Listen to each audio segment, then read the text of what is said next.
부동산은 어쩔 수 없이 한국에 많이 투자를 하는데 주식 같은 경우에 우리나라는 지난해도 뭐 전 세계에서 제일 많이 빠졌고요. 올해 잠깐 반짝했는데 그래서 뭐 오를 거라고 이렇게 또 이야기하시는 분들도 계세요. 지난해 빠졌으니까 올해는 다시 오를 겁니다. 세상에 그런 논리가 어디 있어요. 우리나라는 정말 절대 위기 상황이에요, 지금. 네, 안녕하세요. 제사해결연구소 대표를 맡고 있는 이현훈 교수입니다. 동시에 이현훈 교수의 경제포럼이라고 하는 유튜브 채널도 현재 운영하고 있고요. 또 최근에 절대위기 주식회사 대한민국이라고 하는 또 책도 출판했습니다. 여러분 불러주셔서 감사합니다. 또 만나뵈서 반갑습니다. 트럼프의 취임 후 관세 전쟁으로 인해 100년 전 세계대공황 모습과 더 가까워졌나요? 100년 전 하면 이제 1929년에 시작했던 세계 대공황을 이야기하잖아요. 그 당시 상황과 상당히 비슷하다 이런 이야기는 트럼프 대통령이 취임하기 전, 당선되기도 전인 지난해 9월 IMF 그러니까 국제통화기금 연차총회에서 전 총재였던 라가르드 현재의 ECB 총재, 그러니까 유럽중앙은행 총재께서 연설하면서 현재 2020년대 상황이 마치 1920년대 상황과 너무 비슷하다. 그 당시에 이제 소위 이야기하는 세계 대공황으로 막 들어가기 직전 상황과 상당히 비슷하다 이야기를 했거든요. 그러니까 이미 대통령으로 당선도 되지 않은 상태인데도 불구하고 그 당시 이미 봤을 때 그 당시와 너무 비슷한 상황이다. 이게 첫 번째가 세계가 지금 상당히 보호무역주의로 이미 많이 들어가고 있다는 것 첫 번째고, 두 번째는 너무나 그 당시에도 그렇고 지금도 그렇고 너무 기술혁명이 급격하게 막 일어나는데 그것 자체는 좋지만 너무 거기에 사람들이 이제 과열하고 그래서 너무 과잉 투자가 일어나고 있는 것이 아니냐, 이 두 가지를 굉장히 걱정하고 있었는데, 현재 이제는 뭐 트럼프 대통령이 당선된 뒤에 실제 취임했고 또 취임한 다음에도 사람들이 생각한 것보다 훨씬 더 세게 관세 전쟁을 현재 벌이고 있잖아요. 그러니까 당연히 라가르드 총재가 그 뒤에 뭐 공식적으로 이야기는 하고 있지는 않지만 당연히 그 당시보다 지금 훨씬 더 지금 위험한 상태, 심각한 상태다 이렇게 보고 있을 거고, 또 저도 그렇게 생각을 합니다. 그러니까 지금 생각하는 것은 1929년 그 당시 이제 10월에 미국의 주식시장이 이제 갑자기 폭락하기 시작했잖아요. 뉴욕 이제 증권시장에서 이제 폭락하기 시작을 했는데, 그런 다음 해에 이제 1930년 6월에 스무트 홀리 관세법이라고 하는 것이 정식으로 이제 당시에 허버트 후보 대통령이 이제 서명하면서 그게 이제 발효가 되고, 그래서 미국발 이제 관세 전쟁이 막 벌어지던 시점이에요. 이제 그때와 상당히 비슷한 상황이 아니냐. 다만 이제 아직도 뭐 미국 주가가 그만큼 폭락한 건 아니다 이렇게 이야기할 수도 있는데, 이미 최고점에서 보면 이미 뭐 나스닥 기준으로 보면 한 20% 이렇게 다 빠졌거든요. 또 거기에서 이제 소위 이야기하는 핵심 기술주 하면 뭐 대표적인 것이 뭐 엔비디아라든가 뭐 이런 기술주 같은 것도 사실 그 이상 많이 빠졌어요. 그러니까 그 당시와 상당히 비슷한 상황으로 지금 가고 있는 측면이 상당히 강하다 이렇게 볼 수가 있다고 저는 생각을 합니다. 트럼프 관세 정책을 비롯해서 미국 증시에 많은 영향, 어떻게 보고 계신가요? 이게 두 가지가 다 있는 거예요. 제가 볼 때는 이제 우리 경제를 볼 때 그런 외부적 충격이 없는 상태에도 현재 어느 정도의 그 장기적 추세를 가고 있느냐, 또 단기적으로 어떻게 비즈니스 사이클을 가고 있느냐 이렇게 보면, 제가 볼 때는 뭐 장기적으로도 전 세계적으로 이미 말씀드린 것처럼 이게 탈세계화 상황으로 계속 지금 가고 있었어요. 그러니까 트럼프 대통령 현재 2기가 이제 막 시작된 상황인데, 1기가 막 시작했던 2017년 이후부터 이미 세계가 탈세계화로 막 가고 있었고, 그래서 점점 더 보호무역주의로 막 가고 있었어요. 지난번 민주당 정권이었던 조 바이든 대통령 때도 사실 중국에 대해서 굉장히 강하게 뭐 기술 전쟁을 막 벌이고 또 무역 전쟁을 막 벌이고 있었잖아요.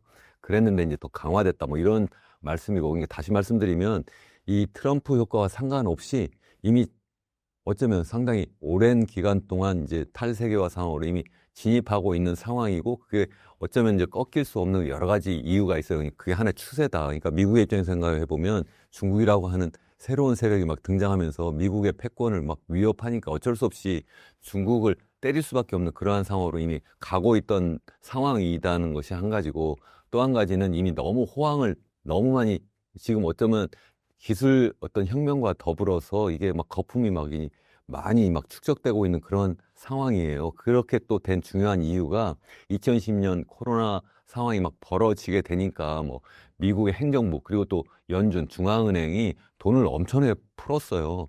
그 돈을 푼 정도가 사상 최고예요. 미국 역사상 이렇게 많이 풀은 적이 없어요. 뭐 구체적으로 뭐 여러 가지 지표를 제가 보여드릴 수도 있지만 어쨌든 그게 너무 많이 풀려 있는 상태고 아직도 그게 회수도 다 되어 있지도 않아요. 그래서 거품이 이미 많이 있는 상태예요. 그런 상태. 다시 말씀드리면 이미 뭐 기술혁명은 기술혁명대로 막 있고 거기에 돈은 돈대로 많이 풀려 있는 상태니까 당연히 그게 이제 주식을 굉장히 가격을 틔우고 그것이 이제 버블을 불러왔다 그런 말씀을 드리는 거고 그러한 상태에서 최근에 금리를 막 올리기 시작을 했잖아요. 금리를 막 올리니까 거기에 이제 사람들이 완전 반응을 막 하기 시작하는 그러한 상황인데 그래서 이제 미국의 이제 여러 가지 S&P 500이라든가 뭐 나스닥이라든가 이러한 전반적인 이제 주가 지수를 나타내는 그러한 지수들도 다 보면 이제 전반적으로 빠지고 있는 상황인데 거기에 이제 더 세게 관세 전쟁이 막 벌어지게 되니까 그게 더 이제 심각한 충격으로 이렇게 올 수 있지 않느냐 이제 그렇게 말씀을 드리는 거죠. 미국 주식.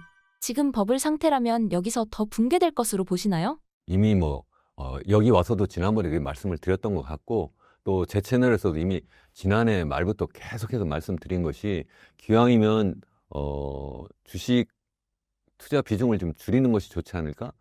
가능하면 뭐 현금 비중을 좀 늘리는 것이 좋지 않을까? 이렇게 계속 말씀을 드렸어요. 그 뭐 여러 가지 또 다른 뭐 투자의 현인이라고 하는 워렌 버핏 같은 분도 제가 말씀을 드렸고 뭐 사상 최고로 그 현금 보유를 계속 늘렸다. 현금이라는 것이 뭐 달러 그 자체의 현금으로 갖고 있을 수도 있지만 그냥 국채로 보유하는 것도 하나의 현금일 수도 있는 거예요. 그러니까 그 국채 투자로 이렇게 많이 전환하면 좋지 않을까. 특히 이제 그 워렌 버핏 같은 경우에 이제 단기 국채를 많이 이제 보유하는 방식으로 이제 현금 비중을 늘렸는데 그렇게 하면 이제 만기가 딱 되면 그러면 자기가 그것을 바로 회수해서 이자 수익도 있은 상태에서 나중에 이제 가격이 많이 떨어지면 그때 이제 내가 줍줍을 할 수 있는 거잖아요. 그러니까 위기라고 하는 것은 모든 사람에게 다 위험이 아니에요.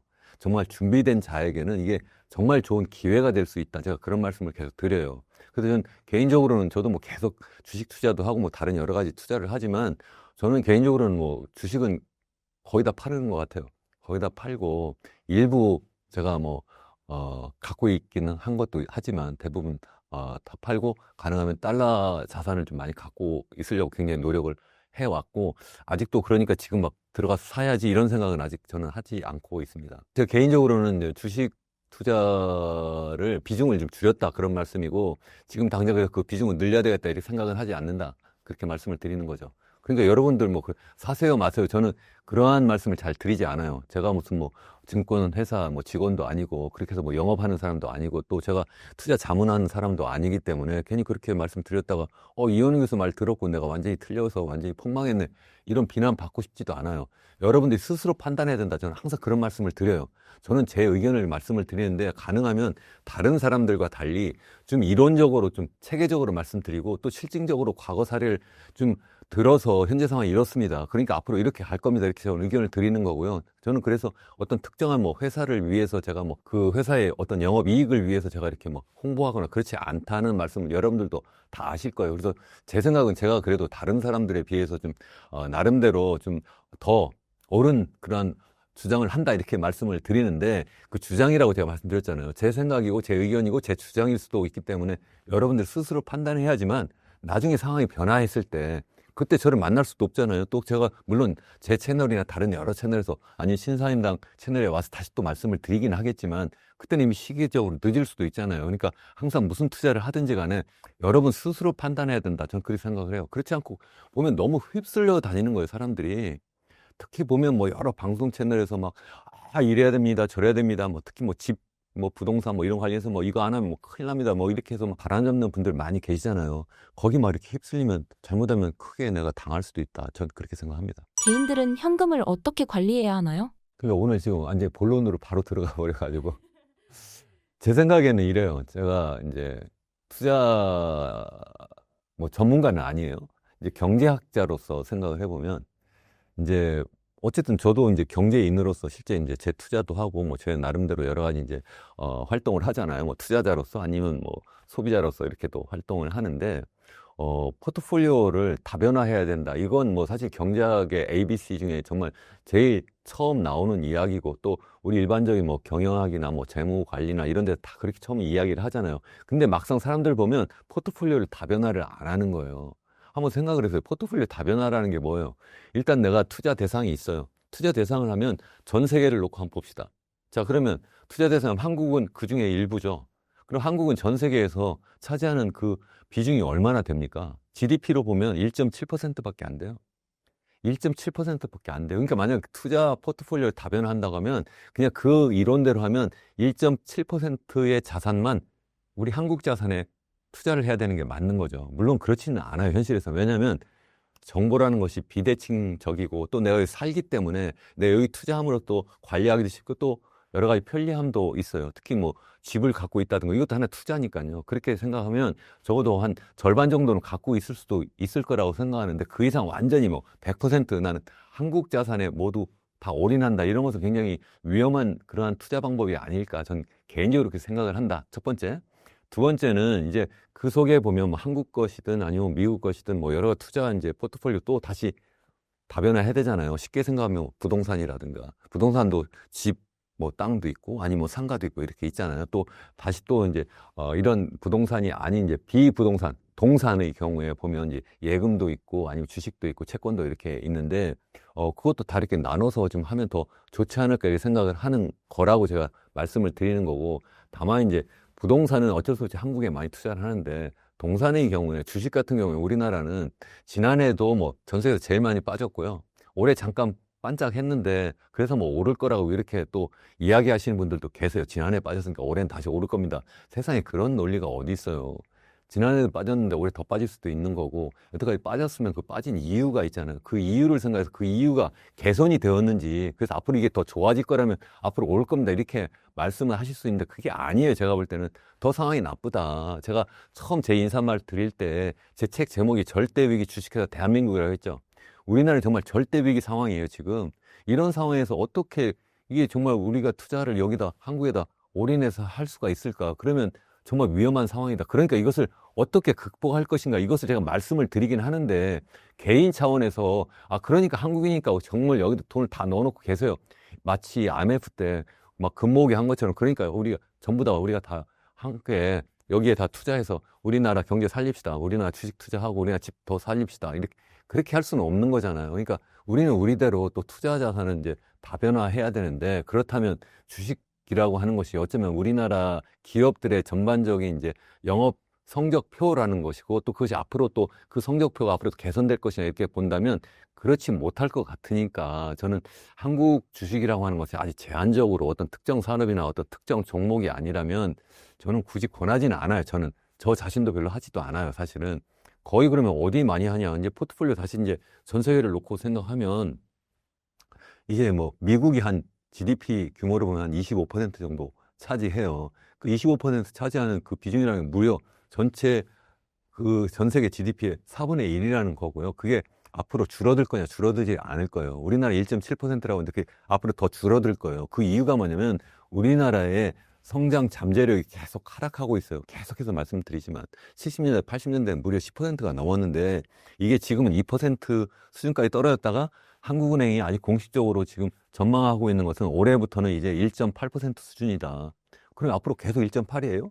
아니에요. 더 떨어질 거예요. 이게 뭐 이제 지금 2020년대 중반이잖아요. 2030년대 중후반으로 가면 이게 1% 밑으로 떨어지고 40년대 중후반으로 가면 0% 밑으로 떨어질 겁니다. 일본의 잃어버린 30년의 길을 지금 가고 있는 거예요. 일본은 1990년 갑자기 버블이 꺼져서 갑자기 글로 갔지만 우리는 서서히 지금 빠져들고 있는 거예요. 그러니까 괜찮은 거예요. 더 나쁜 거예요. 어떻게 보면.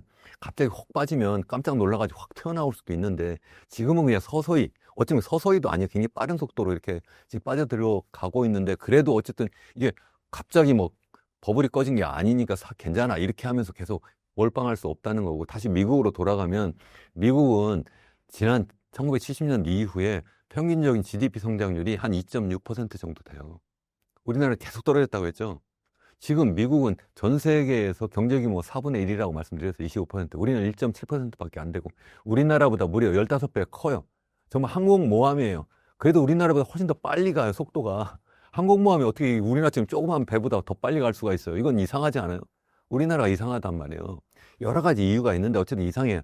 투자로 다시 돌아가면 저라면 그러니까 당연히 빨리 달려가는 그것도 제일 큰 안전한 그 배에다 더 투자를 많이 하지 않을까요?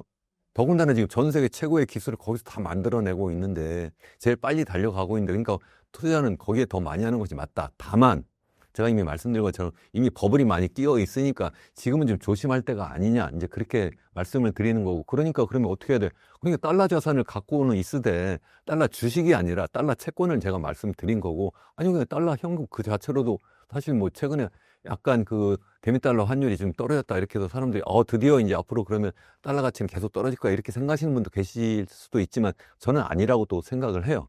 그래서 달러 자산을 좀 많이 갖고 있는 것이 좋지 않을까 저는 개인적으로 포트폴리오 다변화하는 차원도 그렇고 투자 수익을 높이는 차원에서도 좀 그렇지 않을까 이렇게 좀 생각을 하는 편입니다. 트럼프의 무역 전쟁으로 중국 경제에도 큰 타격을 입힐 수 있을까요? 이제 트럼프발 이제 관세 전쟁이 이제 크게 두 가지 형태로 나타나잖아요. 하나는 이제 일반 관세를 때리는 게 있고 하나는 상호 관세를 때리는 게 있는데 일반 관세는 이제 10%라고 이야기를 하고 있고 뭐 상호 관세는 뭐 중국에 대해서는 이게 지금 현재 이제 공식적으로 나와 있는 것은 145%예요. 우리나라는 뭐 25%다 이렇게 현재 이야기를 하고 있는데 뭐 중국을 제외하고 나머지 나라에 대해서는 이제 90일간 또 유예를 하고 있는 상태예요. 그런데 중국만 이제 때리기로 이제 현재 이제 가고 있는데 145%막 때린다 이렇게 현재 하고 있고 중국은 중국대로 또 그러니까 이제 비슷하게 뭐 125%를 때린다 뭐 이렇게 지금 현재 하고 있는데 그거 말고도 이제 실질적으로 뭐 히토류 같은 것도 이제 수출을 뭐 금지를 한다든가 또 반대로 뭐 특히 이제 미국의 입장에서 뭐 아픈 뭐 특정 뭐 농산물이라든가 아니면 뭐 할리우드 뭐 이런 뭐 무비라든가 영화 같은 것도 수입을 또 하지 않도록 하겠다 뭐 이렇게 여러 가지 지금 하고 있는데 제가 볼 때는 두 나라가 지금 엄청난 충격을 또 받을 수밖에 없다고 생각을 해요. 그래서 미국은 미국대로 제가 좀 전에 뭐 미국 버블이 지금 꺼질 수 있는 여러 가지 이유가 있습니다 이렇게만 하고 말씀을 안 드렸는데 그 중에 하나가 이제 관세 전쟁을 딱 벌이니까 미국은 미국대로 당장 그렇다고 수입이 줄어드는 것도 아닌 상태에서 미국의 기업들은 기업대로 지금 거기에서 원자재도 가져오고 완제품도 가져와서 뭐 판매를 해야 되는데 미국 내에서 그걸 다 못하게 되니까 굉장히 심각한 충격이 있을 수밖에 없다라는 말씀이고 중국은 중국대로 이제 수출을 또 잘 못하겠죠. 여태까지 이제 1분기 막 지난 거잖아요. 1, 2, 3개월 막 지났는데 3개월 지난 것만 놓고 보면 중국은 어쩌면 지금 현재 그 GDP 성장률이 뭐 5%, 지난해 5%보다 못했다고 그보다 더 높다는 거예요. 5.4%가 뭐 이랬다고 하는데 그거는 막 밀어내기 수출하고 해서 지금 잠깐 그렇게 된 거고 아직 그 이제 정식 이제 우리가 이제 통계 자료를 이제 앞으로 계속 또 들여다 봐야 되는데 미국의 이제 관세 폭탄이 이제 터지기 직전 상황 통계만 가지고 그러니까 어떻게 보면 막 밀어내기 수출하고 해서 도리어 더 그것은 현실을 좀 오도하는 측면이 있지 않을까 이렇게 생각을 하고 있고 제가 뭐 듣기로는 뭐 직간접적으로 뭐 직접 뭐 중국과 뭐 비즈니스 하는 사람들 이야기부터 시작해서 뭐 아니 뭐 여러 가지 뉴스 매체를 통해서 들어보면 당연히 중국은 중국대로 굉장히 힘들 수밖에 없겠죠. 당장 뭐 수출하는 건 기업들도 힘들고 또 거기에 이제 고용되어 있는 사람들은 사람대로 일자리를 이제 잃게 되고 또 그러니까 굉장히 힘든 상황인데 이제 과연 이제 앞으로 어떻게 될 거냐 제가 앞에서도 말씀드린 것처럼 항상 경제라는 것은 장기적으로도 봐야 되고 단기적으로도 좀 봐야 된다 좀 생각을 해요. 그러면 이 관세 전쟁이 단기적으로는 끝날 거냐? 저 끝나지 않을 거라고 생각을 해요. 이미 앞서 말씀드린 것처럼 미국 입장에 생각하면 중국이라고 하는 나라가 자기와 이제 맞먹는 그러한 새로운 어떤 패권 도전 국가로 지금 등장하고 있기 때문에 뭐 트럼프가 아니라 트럼프 할아버지 할머니 계속 나와도 계속 갈 수밖에 없다 이게. 계속 갈 수밖에 없어요. 그러니까 지금 뭐 이 관세 전쟁해서 다시 또 없었던 일로 해서 막 줄여줄 거야. 그렇게 절대 가지 못한다. 만약에 관세율이 좀 줄어들어도 다른 걸로 계속해서 미국 입장에서 보면 중국을 견제하는 정도가 아니라 제압하려고 굉장히 할 거다. 저는 그렇게 생각을 하고 있어요. 그러니까 당연히 중국은 중국대로 굉장히 힘들 거다. 근데 중국은 예전에 뭐 1978년 등소평이 처음 등장하고 그때부터 개혁 개방하면서 엄청나게 빠르게 이제 성장을 했잖아요. 특히 이제 빠르게 성장한 것이 2001년 이제 WTO에 이제 가입을 하고 정식 이제 회원국으로서 전 세계에 이제 자유무역을 정말 할 수 있는 정말 무대가 열린 거예요. 특히 이제 미국의 시장이 이제 완전히 열려버리니까 이제 중국이 이제 그 저렴한 노동력 가지고 이제 싼 물건을 막 사다가 만들어 가지고 이제 미국에 막 파는 그런 방식으로 성장을 해 왔는데 그러한 성장 방식이 이제 더 이상 통하지 않게 되었다. 그러면 중국 입장에서 생각하면 그러면 수출 안 하고 어떻게 할 거냐? 그러면 유럽을 할 거냐? 한국에다 할 거냐? 지금 뭐 밀어내기 수출을 많이 하고 있는데 과연 전 세계 GDP의 4분의 1을 차지하고 어쩌면 소비만 따지고 보면 미국 같은 경우에 소비가 GDP에 차지하는 비중이 70%로 굉장히 높아요. 참고로 우리나라는 한 50%밖에 안 돼요. 중국은 한 40%밖에 안 되고.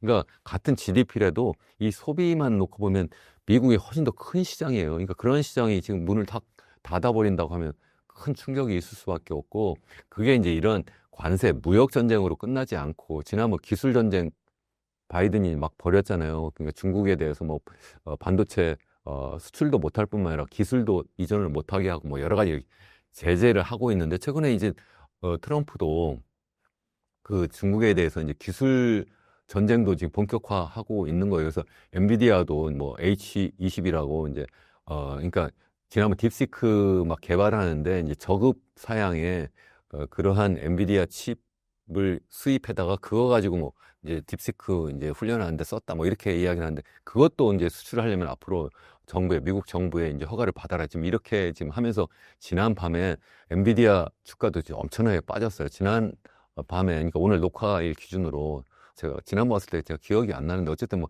주가가 한번 그 뒤에 한번 크게 빠졌다가 다시 또 뭐 괜찮은 거 아니야 해서 또 엄청나게 올랐어요. 그러다가 다시 또 지금 빠지고 있는 이런 상황이거든요. 그러니까 너무 단기에 막 일희일비하면서 거기에 뭐 단타 치는 건 전 권하지 않는 사람이에요. 그건 할 수 없다. 그렇게 하는 것은 저는 단기적으로 이길 수 있지만, 몇 번은 이길 수 있지만 어떻게 이길 수 있겠어요? 그것만 전문으로 하는 그런 기업을 이길 수 있어요? 아니면 그것만 하도록 훈련받은 그런 AI 인공지능을 이길 수 있어요? 그러니까 그런 건 하지 말고 장기적인 투자를 해야 되는데, 다시 그래서 항상 단기 장기를 나눠야 된다. 그러니까 중국에 대해서 다시 또 돌아가면, 중국의 경우에 단기적으로도 힘들 뿐만 아니라 장기적으로도 앞으로 계속 힘들 수밖에 없다. 여기서 뭐 누가 이기냐 지냐 뭐 이런 것을 떠나서 굉장히 중국은 힘들 수밖에 없지 않을까, 저는 그렇게 생각을 하고 있습니다. 환율이 2008년 금융위기 수준으로 급등했습니다. 어떻게 보고 계신가요? 이 환율이 굉장히 많이 올랐다가 최근에 좀 빠졌어요. 그러니까 대미 달러 환율 보통 이렇게 이제 이야기를 하잖아요. 그러면 이제 1달러당 우리나라 원화가 얼마냐 이렇게 하면 한 1,500원까지 막 거의 육박하는 수준까지 갔어요. 뭐 1,470원, 80원 뭐 이렇게까지 갔다가 최근에 이제 1,400원대 초반까지 많이 내려왔어요. 내려왔는데, 그러면 이 상황이 그럼 끝났네가 아니라, 이거는 최근에 미국의 달러화가 전반적으로 가치가 좀 떨어진 측면이 있어요. 이것은 관세 전쟁을 벌이면서, 이러면서 미국의 전반적인 경제 상황에 대해서 이제 의심을 투자자들이 이제 품고, 그러니까 미국 국채를 막 팔아버리는 그런 세력이 국내에도 있고 국제적으로도 좀 많이 나타나는 것이 아니냐, 이제 그러한 이제 걱정을 좀 많이 하면서 전반적인 미국 달러에 대한 어떤 신뢰도도 떨어지고, 그러면서 달러 가치가 전반적으로 떨어졌어요. 그래서 우리가 보통 달러 인덱스라고 해가지고 주요국 통화 대비 미국 달러 가치를 이제 평가하는 것이 있는데, DXY라고, 그것이 이제 100 밑으로 떨어졌어요. 많이 떨어졌다는 것은 뭐 그 속에 보면, 그 바스켓 안에 보면 유로화라든가 파운드화라든가 아니면 뭐 스위스, 스웨덴, 그리고 캐나다, 호주의 통화가 다 이렇게 일본의 엔화까지 포함해서 6개국 통화가 포함이 되어 있는데, 이 6개국 통화에 비해서 이제 많이 떨어졌어요. 제가 여기 자료를 제가 가져오지 않아서 보여드릴 수는 없는데, 그렇게 떨어지면서 최근에 이제 우리나라의 원화 가치도 상대적으로 높아졌어요. 그 얘기는 이제 달러 대비 우리나라의 원화 환율이 좀 떨어진 것처럼 보여요. 그렇지만 그 주요국 통화 대비 이제 달러 가치가 떨어진 것에 비교하면, 우리나라 원화 대비 달러 가치 떨어진 건 떨어진 것도 아니에요. 우리나라 별로 안 떨어졌어요. 그러니까 이제 제 정확한 이제 자료가 아마 또 여러분 또 방송 부위 또 달라지니까 대충 한 10% 정도 떨어졌는데, 우리나라 건 한 3, 4%밖에 안 떨어졌어요. 그 얘기는 무슨 얘기냐면, 우리나라의 경제 체력은 상대적으로 아직도 굉장히 나쁘다는 거예요. 그러니까 우리나라 경제 상황이 좋아져가지고, 그래서 우리나라 원화 가치가 높아진 것이 아니라, 일시적으로 미국의 그 관세 전쟁과 관련해서 뭐 미국 국채 가격이 막 떨어지고, 그래서 국채 수익률이 막 올라가고 뭐 그런 뉴스를 아마 우리 시청자분들도 많이 보셨을 거라고 생각하는데, 그러한 상황에서 벌어진 일이다, 전 그렇게 생각을 하고 있습니다. 지금의 환율 수준이 한국의 경제 위기를 암시하는 신호일 수도 있나요? 굉장히 중요한 질문이라고 저는 생각을 해요. 그러니까 제가 지금 1,400원대 초반이라고 말씀을 이렇게 했는데, 이 정도 수준이면 지금 굉장히 높은 거예요. 그러니까 1,500원대 막 육박하는 상황까지 갔다가 좀 떨어지니까 이제 뭐 상황이 끝났네가 아니라, 한 2년 전만 해도 우리나라 그거 한번 기억을 해보세요. 우리 달러당 한 1,200원이 안 됐어요.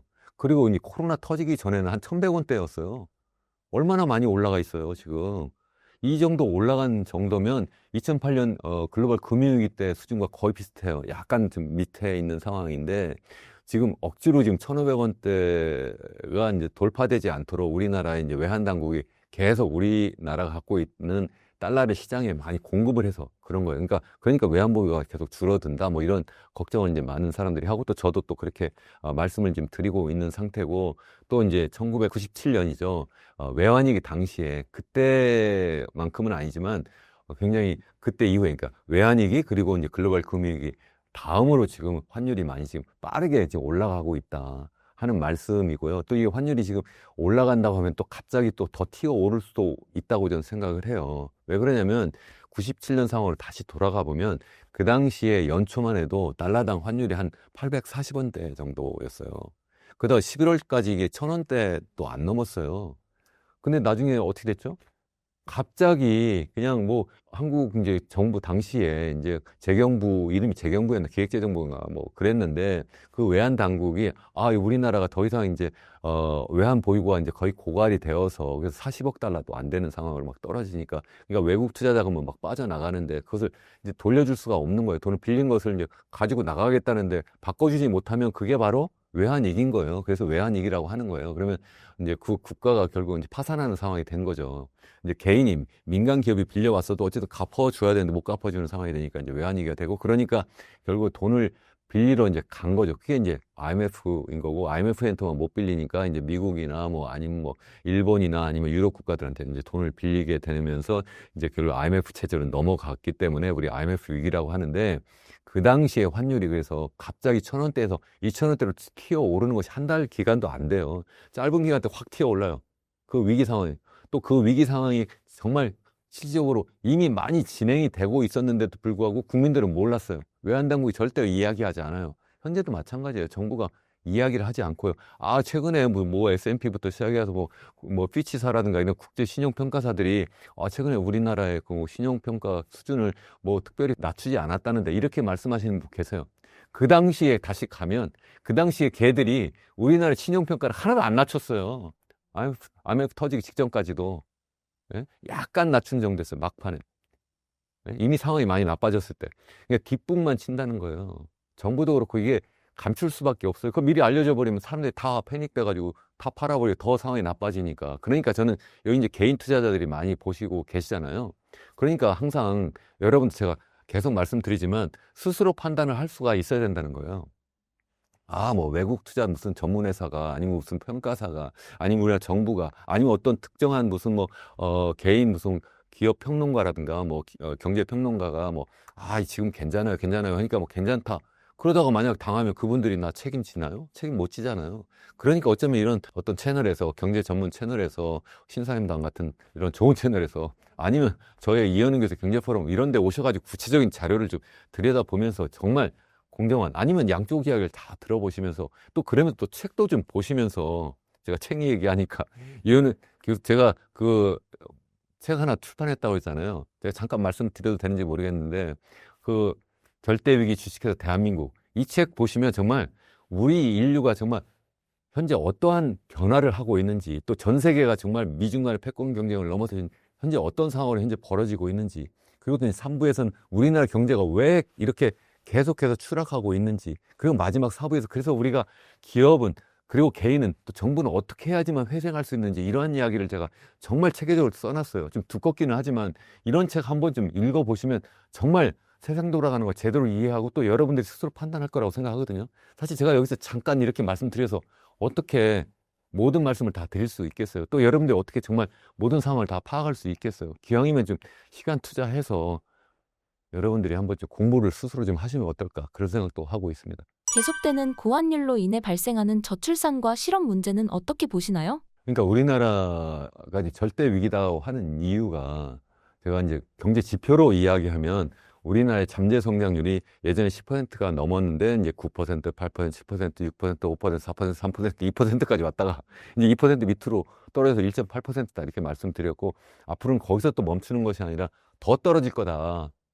현재 그 원인을 만들어낸 그 무엇이 바뀌지 않는다면 그럼 그 무엇이 뭐냐? 그게 지금 말씀하신 바로 첫 번째 저출산 고령화예요. 우리나라 출산율이 전 세계에서 제일 낮아요.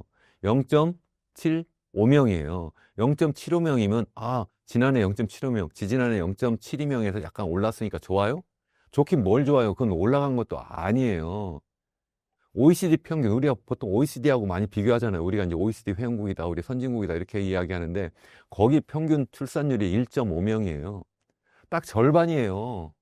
그리고 우리나라는 제일 빨리 늙어가고 있어요. 뭐 전 세계적으로 봐도 우리나라 출산율이 제일 낮고, OECD 기준으로 봐도 제일 낮아요. 그러니까 우리나라의 인구 고령화가 제일 빨리 진행되고 있다. 그 얘기가 무슨 얘기예요? GDP라고 하는 것이 그 나라가 갖고 있는 생산 자원을 가지고 만들어낸 최종 생산물의 시장 가치의 총 합계예요. 그럼 뭘로 만들어요? 제일 첫 번째 노동력이죠. 두 번째 자본이고, 세 번째 자원이에요. 자연 자원. 그게 이제 우리나라 땅덩어리 이야기하는 거예요. 그렇게 이제 국토라고 이야기를 하는데, 거기에 이제 기술이 들어가 가지고 이제 우리 GDP를 만들어내는 건데, 제일 첫 번째 중요한 이 노동력이 지금 줄어들고 있다는 거예요. 전체 인구도 이미 매년 줄어들고 있어요. 지난해만 해도 12만 명 줄어들고 있는데, 줄어들었는데 올해는 더 많이 줄어들 거고 점점 더 많이 줄어들고, 물론 모든 인구가 다 노동하는 건 아니잖아요. 경제 활동을 하는 건 아니잖아요. 우리가 보통 경제 활동하는 인구를 갖다가 생산 연령 인구라고 하는데, 보통 15세부터 64세까지 이야기를 하는데, 지난해 무려 30만 명 감소했어요. 예? 그게 앞으로 더 규모가 점점 더 늘어날 거예요. 뿐만 아니라 그 생산 연령 인구가 줄어들 뿐만 아니라 그 속에 인구 구성을 보면 평균 연령이 다 높아져요. 자, 그러면 생산할 수 있는 인구 자체가 줄어들 뿐만 아니라 그분들 연령이 다 높아져요. 그러면 어떻게 우리나라의 GDP 성장이 과연 옛날처럼 될 수 있느냐는 거예요. 전 세계에서 제일 빨리 그런 인구 고령화가 진행되고 있으니까 제일 빨리 성장 잠재력이 떨어질 수밖에 없다 하는 말씀인데, 그래도 우리나라가 만약에 설비 투자 열심히 해요. 미래 먹거리 투자 막 해가지고 새로운 그 첨단 기술도 또 막 투자를 또 해가지고 또 새로운 기술도 막 만들어요. 그러면 당연히 인구가 좀 고령화되고 좀 전반적으로 또 생산 연령 인구도 줄어들어도 우리의 GDP 성장률이 좀 올해도 어느 정도 그래도 유지를 할 수도 있잖아요. 근데 문제는 우리가 그쪽으로 투자를 안 한 거예요. 우리가 투자를 어디다 하느냐 그러면 다 뭐 해요? 집 짓는 데 투자한 거죠. 도로 건설한다고 했고, 또 이 고추 말리는 공항 건설한다고 했고, 이거 아니에요? 많은 공항들이 한번 가보세요. 하루에 몇 대 비행기가 뜨는가. 예? 근데 또 아직도 또 짓겠다고 또 하고 있어요. 집도 지금 전국적으로 보면 주택 보급률이 100%가 넘어요. 뭐 서울 수도권은 뭐 부족하다, 100%안 되니까 더 짓는다 이렇게 이야기하는데, 사실은 100%가 될 수도 있었는데, 생각해 보세요. 무주택자면 우선적으로 분양한다고 하니까 당연히 부모하고 같이 살면서도 독립가계로 이렇게 분가를 해버려요. 그냥 가구 수가 늘어난 거지 주택 수가 줄지 않은 거예요. 주택 수는 계속 늘어나지 어떻게 줄겠어요. 그러니까 주택 보급률 요새는 뭐 95%가 안 된다 뭐 이렇게 이야기를 하는데, 정책적으로 계속 그렇게 만들어 놓으니까 마치 집이 부족한 것처럼 보이는데 사실은 그렇지 않다. 어쨌든 자꾸 그러면서 우리나라 투자 재원 전체 GDP 중에 무려 15%를 다 건설 투자를 하고 있어요. 이렇게 많이 하는 나라는 OECD 국가 중에 또 없어요. 있으면 내놔보세요 한번. 없어요. 우리는 너무 많이 거기다 투자를 하는 거예요. 이 건설 투자에 가뜩이나 부족한 투자 재원을 그걸 가지고 설비 투자하고 기술 투자를 해야 되는데, 그쪽으로 투자를 많이 하지 않고 이쪽 그 시멘트 쏟아 붓는 데다가 투자를 해버리니까 미래 먹거리 투자가 없는 거예요. 그러니까 한때는 그래도 우리가 뭐 미국이나 뭐 일본에 비해서는 뭐 기술이 좀 떨어지지만 그래도 뭐 중국 정도는 우리가 누를 수 있어 이렇게 했는데, 지금 중국을 누를 수 있는 게 뭐가 있어요? 예? 뭐 반도체 하나 정도 남았을까 말까 하는데, 그것도 제가 볼 때는 금방 따라잡힐 것 같아요. 자, 그러면 뭘로 먹고 사느냐는 거예요. 저는 계속 그런 시멘트 부어가지고 집 져가지고 먹고 살아요? 아이 답답해 죽겠어. 그 얘기만 하면 그걸 어떻게 먹고 살아요? 예? 시멘트 부어가지고 집 지면 그거 먹고 살아요? 집값 오르니까 내가 그거 가지고 그래요. 그 집 있는 분들은 그래, 집 많이 버니까 집값 오르니까 그걸 먹고 사시는지 모르겠네. 우리나라가 먹고 살지 못하면 그러면 젊은 사람들 그것 때문에 아이도 안 낳는 거예요. 그렇잖아요? 지금 같은 경제 위기 상황에 우리는 어떻게 대응해야 할까요? 그러니까 제가 계속해서 말씀드리지만, 첫 번째, 현재 상황이 위기라고 일단 인식을 해야 돼요. 근데 위기라고 인식을 안 해요. 인정을 안 해요. 정부도 인정 안 하고, 정치권도 인정 안 하고, 언론도 인정 안 하고, 그리고 경제 전문가라는 분들, 그러니까 경제 전문가 하면 저같이 경제학 교수도 있고, 아니 경제 평론하는 분도 계신데, 위기 아니라는 거예요. 왜 위기가 아니에요? 지금 뭐 아직도 뭐 0%로 간 것도 아니고, 뭐 그냥 뭐 경기 둔화 정도 하고 있나? 이렇게 이야기를 하세요. 자, 위기가 뭡니까? 그거부터 한번 얘기를 할게요. 자, 보세요. 우리가 보통 제가 계속 말씀드리지만 경제를 볼 때 단기, 장기로 나눠야 된다. 단기 하면 비즈니스 사이클을 이야기하는 거예요. 그러면 호경기, 불경기 있죠. 호경기, 불경기로 막 이렇게 진입하고 있으면 우리가 그걸 뭐라고 그러냐면 경기가 둔화된다 그래. 경기가 둔화. 영어로 에코노믹 슬로우 다운 한다. 슬로우 다운. 그러다가 이제 실질적으로 이제 경기가 나빠지면 우리가 이제 침체한다 그래요. 침체. 리세션 한다. 리세션. 예? 그거 더 나쁘면 어떻게 하냐? 경기 불황한다. 불황. 그 디프레션 한다고 디프레션. 더 나쁘면 그러면 이제 그레이트 디프레션이라고 해요. 그게 뭐예요? 대불황. 대공황이에요. 그 대공황 그게. 그럼 우리나라는 현재 비즈니스 사이클 상으로 보면 한 경기 침체 정도 왔어요. 경기 침체. 그 경기 침체라는 것은 장기 경제 성장률보다 좀 밑에 있는 상황이에요. 쉽게 이야기하면. 그러니까 지금 내려왔잖아요. 그러니까 올해 지금 전반적인 그 GDP 잠재 성장률이 1.8%라고 말씀드렸고, 한국은행 발표가 그래요. 저도 그렇게 보고 있어요. 근데 올해 우리나라의 경제 성장률은 현재 한국은행이 전망한 것은 1.5%인데 1.5%더 낮출 거예요. 저는 1.5보다 안 되고 1% 막으면 정말 잘하는 거다 생각을 해요. 실제 외국의 많은 그러한 연구기관이나 IB들이 이제 1%에서 왔다 갔다 하고 있어요. 뭐 최근에 뭐 캐피럴 이코노믹스인가 뭐 하는 그러한 기관에서는 뭐 1.0% 밑으로 떨어뜨려 0.9%로 했고, 뭐 그거 말고도 제 기억에는 JP 모건 같은 데도 뭐 0.8인가 0.7 뭐 이렇게 낮춰 놨어요. 계속 더 나올 거예요. 전반적인 경제 상황이 내부적으로 나쁠 뿐 아니라 외부적으로 지금 엄청난 그 관세 폭탄이라는 쓰나미가 막 몰려오고 있는데 우리나라한테는 굉장히 심각한 영향이에요. 제가 뭐 제 채널에서 구체적으로 수치를 가지고 말씀드렸는데 우리나라는 대미 수출 비중이 GDP에 차지하는 비중이 전 세계에서 굉장히 높은 상황이에요. 그래서 그렇게 따지면 그 상호 관세율만 가지고 우리나라 경제 성장에 미치는 영향을 다른 나라와 비교할 때 6번째로 높은 상황이에요. 굉장히 심각한 영향을 준다. 90을 유예했으니까 괜찮은 거야? 아니에요. 그러니까 그것을 유예한다는 건 뭐냐면 적어도 그만큼 높이는 정도의 그 무엇을 우리가 양보를 해야 되는 거예요. 그만큼 수출을 적게 하거나 수입을 더 많이 하거나 뭐 다른 여러 가지 방법을 이제 써야 되는데, 그러니까 굉장히 상황이 나쁘다. 제가 말이 좀 길어졌습니다만 위기는 그럼 뭐냐? 자, 97년 외환위기 위기죠. 그리고 2008년 글로벌 금융위기 위기죠. 2020년 코로나 경제위기 위기죠. 이렇게 외부에서 어떤 충격이 있어서 나타난 그 급격한 경기 침체, 그걸 이제 우리가 위기라고 보통 이야기를 해요. 그러한 경우에는 바로 다음 해에 어떻게 돼요? 다 튀어오르죠. 다 V자형 반등을 했어요. 그러니까 그런 거는 그래도 좀 지나고 나니까 견딜만 한 거예요. 물론 97년 외환위기 때 많은 분들이 그것 때문에 일자리 잃고 자살한 분도 계시고 이혼한 분도 계시지만 그래도 지금 상황 비교하면 저는 괜찮은 상황이라고 지금 생각을 하는 거예요. 그러니까 지금 상황은 그러한 위기도 아니고 절대 위기다. 그렇게 이야기하는 것은 첫 번째, 장기적으로 이게 계속 지금 꼬라박고 있다. 첫 번째. 두 번째는 단기적으로도 얘가 지금 이 잠재 성장률보다 지금 밑으로 지금 떨어지고 있는데 2024년 1.4%잖아요. 그 2024년 지난해 2.0%라니까 그냥 잠재 성장률 수준에 왔어요. 올해는 그보다 더 떨어져 1.8이라고 했는데 그거보다 더 떨어져 1% 수준이에요. 그럼 내년에는 다시 또 더 올라갈까요? 아니에요. 그러니까 이게 잠재 성장률이 계속 꼬라박는 것도 문제지만 이게 한번 떨어졌다가 튀어 오르지 못하고 계속 그 잠재 성장률도 못하는 밑으로 계속 헤맬 것 같으니까 이거야말로 정말 절대 위기 아니냐는 거예요. 근데 이것은 이 위기가 아니라고 계속 주장하는 분들 계시니까 그러니까 사람들이 괜찮은가 보다 이러면서 결국은 마치 냄비 속에 들어간 개구리처럼 삼겨져 죽을 수밖에 없는 상황이니까 더 큰 위기다라는 거예요. 그러니까 제 말씀은 이 위기로 일단 깨달아야 된다. 첫 번째. 두 번째는 제가 계속 말씀드리지만 이렇게 잠재 성장률이 계속 떨어지는 이유는 우리나라 출산율이 너무 낮으니까 출산율을 높여야 되겠다.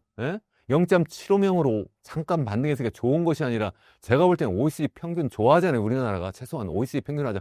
1.5명으로 높여야지. 그러면 그거를 그게 어떻게 가능하냐? 아니 OECD 국가 다 가능한데 왜 못해요? 저한테 맡겨놓으면 저 가능합니다. 내가 만들겠습니다. 5년 만에. 방법이 있어요. 제 책에도 자세히 써놨어요. 제가.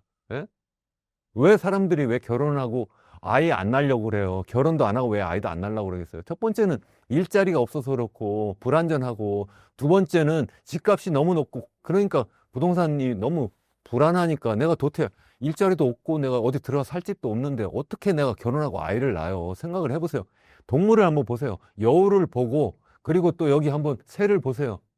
당장 먹을 걸 있어야지 내가 새끼 낳고 알을 낳죠. 두 번째는 어디 뭐 내가 굴이 있고 내가 새 둥지가 있어야지 새끼 낳고 알을 낳죠. 이 두 가지도 안 해주면서 어떡하라는 거냐고 도대체.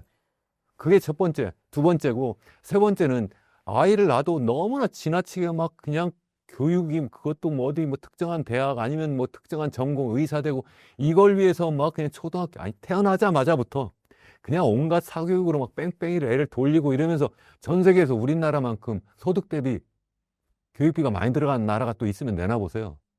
없어요. 그러니까 젊은 사람이면 나 같아도 결혼해서 아예 안 낳아요. 예? 너무 뻔한 거 아니에요? 그리고 이제 마지막으로 네 번째는 지금 우리 앞에 계신 우리 PD님들이 다 여성분들인데 한번 생각해 보세요. 내가 딱 결혼하면 나 일도 못 하겠고 아니면 경력 단절되고 아니면 내 소득이 줄어들 것 같으면 내가 어떻게 선뜻 결혼하고 아이를 낳으려고 하겠어요. 그래서 일과 가정이 또 양립될 수 있는 그 환경 만들어주는 게 너무 중요해요. 이 네 가지를 해결만 하면 제가 볼 때 1.5%가 올라간다. 5년 안에 그걸 하자. 저는 그 얘기를 하는 거예요. 마침 요새 대통령 선거도 있는데 기왕이면 이 대통령 선거 나가시겠다는 분이나 아니면 거기서 선거 참모로 계신 분들 이 영상 좀 보셨으면 좋겠어요. 그리고 그 책을 보시면 구체적으로 그 전략까지도 해놨어요. 예? 그렇게 하면 1.5 올라가죠. 아이씨, 목표를 왜 세우냐. 이거 여성 보고 뭐 아이를 낳는 무슨 뭐 도구로 생각하는 거냐. 이렇게 이야기하는 분들도 계세요. 예? 아니, 내가 언제 도구로 생각하라고 했어요? 그분들 그렇게 하고 싶도록 그런 마음이 들도록 만들자. 그래도 너 목표를 만들었잖아. 목표 하지 마세요. 그러면 전망이라도 하면 되지. 내가 이러이러한 정책을 썼을 때 그만큼 올라갈 것 같다. 마치 예전에 우리나라 경제성장 전망을 하기 전에는 뭐라고 했냐면 경제성장률 목표가 있어요. 예? 중국도 그렇게 목표를 해요. 근데 IMF가 딱 터지고 나서 목표 세우지 마라. 너무 지나치게 지금 막 해서 너무 정부가 이 시장을 갖다가 막 좌지우지한다. 그래서 하지 말라고 해서 그 뒤부터 전망을 해, 전망. 그러니까 전망이라도 해야 될 거 아니냐고. 예? 안 그래요? 합계 출산율이 지금 우리가 이렇게 정책을 쓰면 그러면 출산율이 뭐 이런 정도 올라갈 거다. 이렇게 전망이라도 해야지 뭐 그렇지 않고 왜 세금 갖다 거기다 꼬나 박으면서 그냥 지내냐고. 이건 정말 직무유기 아니에요? 환율이 다시 정상화될 수 있을까요? 환율이 정상화라는 게 뭐냐는 거예요. 저는 제가 볼 때는 계속 말씀드리면 장기 추세가 있고 단기적인 사이클이 있는데 단기 사이클로 보면 얘가 지금 150원대로 1,500원대로 막 가다가 약간 떨어졌잖아요. 그럼 계속 떨어질 거냐? 전 떨어지지 않을 거라고 보는 거예요.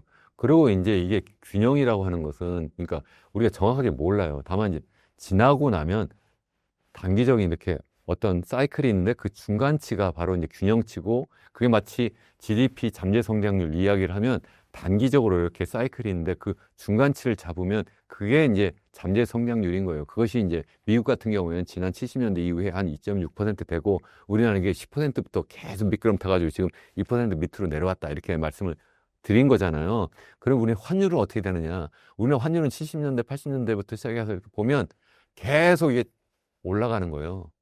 계속 올라가요. 그러니까 1997년 그때에 한번 2000원대까지 올라갔다 다시 떨어졌지만 그래서 떨어져서 계속 그 상태가 아니라 다시 슬금슬금 계속 올라가요. 그래서 거기 사이클은 있었는데 2008년도에도 한번 다시 또 스파이크가 있어가지고 다시 또 튀어 올랐지만 다시 떨어져가지고 그 뒤에 다시 또 계속 올라가요. 그러니까 이렇게 올라간다는 거예요. 그러니까 우리나라 GDP 성장률은 계속 떨어지고 얘는 계속 올라가요. 어떻게 보면 이 환율이라고 하는 것은 그날의 경제 성적표일 것도 그러니까 우리나라의 경제 체질이 전반적으로 나쁘고 잠재 성장률은 미국의 GDP 잠재 성장률에 비해서 더 나빠지니까 거기는 제가 2.5라고 그랬잖아요. 2.6 정도. 우리는 계속 떨어지니까 어떻게 돼서 미국 달러화가 당연히 가치가 더 높아지겠죠. 그렇지 않겠어요? 그거 말고 다른 이제 단기적으로 영향 주는 요인들이 여러 가지가 있어요. 뭐 정치적인 요인도 있을 수 있고 군사적인 요인도 있을 수 있고 또 통화량이 얼마나 많이 풀리냐 등등 여러 가지 있을 수 있는데 경제 체력이 너무 중요한데 우리는 전반적인 경제 체력이 계속 나빠지고 있기 때문에 대미 달러 환율은 장기적으로는 계속 오를 수밖에 없다. 그래서 여기 뭐 어쩔 수 없이 제가 말씀을 드리는데 최상목 우리 경제부총리께서 어떻게 하고 계세요? 달러를 얼마나 많이 보유하고 계세요? 2억 원 어치를 보유하고 있잖아요. 그래서 보유해서 그걸 뭐 했어요? 미국 국채 사갖고 계시잖아요. 그분도 그렇게 하고 계시는 이유가 뭐예요? 정말 잘못됐다고 저는 생각을 해요. 그분이 어떻게 그런 생각을 했을까? 그분이 다른 사람도 아니고 우리나라의 외환 관리하는 총책임자예요. 예? 근데 그분이 내가 달러 갖고 있을 거야. 이렇게 하면 사람들이 달러 가치가 앞으로 올라갈 거네. 이렇게 당연히 생각하지 않겠어요? 거기다가 내 국채 내가 사갖고 있어. 그러면 당연히, 아이고, 그거 사야 되겠네. 그러면 당연히 저는 이제 사라고 저는 해도 돼요. 예? 개인들한테. 근데 저는 또 개인이고 하니까. 근데 그걸 관리하는 분이고 그분이 환율을 더군다나 이제 올릴 거냐 내릴 거냐 그걸 갖다가 이제 실질적으로 시장에 개입해가지고 조정하는 분인데 그분이 어떻게 그렇게 하셨을까 안타깝게 생각합니다.